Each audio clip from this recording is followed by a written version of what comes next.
Sózom, hol a só? Mindig figyelni kell, hogy mit hova teszek. Sózom. Pedig azt mondják, hogy a májat nem tudod sózni. Hoppá, tudtam, direkt. A két lábúak tárgyasok máját mindig lehet, a négy lábúak csak az eltálalásnál. Na, és akkor nem majoronnát teszek rá, hanem figyeljen csak bazsalikomot. Tessék? Még maradhat. Teszek rá bazsalikomot. Meg éget.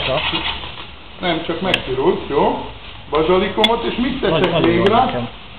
Borsot? Szeretem ezeket a házi dolgokat, használhatat. Fokhagyma is kell a resztelt májra, így. Mustár nincs? Nem kell mustár. Drágáim. Viszont kell méz. Figyeljék, király? És ahova édeset teszünk, oda teszünk savanyút is. Így. Ez is így. És kész van a pirított májunk, csak nem egy mai gondolat alapján, hanem a középkorban így ették, mikor nem volt paprika, nem volt semmi. Ezek az ízesítések voltak, az édes savanyú. Azt hagynám, de valahol is tudom, mit szól hozzá. Így. Na kérem. És már itt a pipit, meg is sül. Király.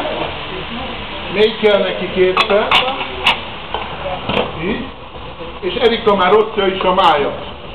Jó? Na kérem, a következő étel mi legyen?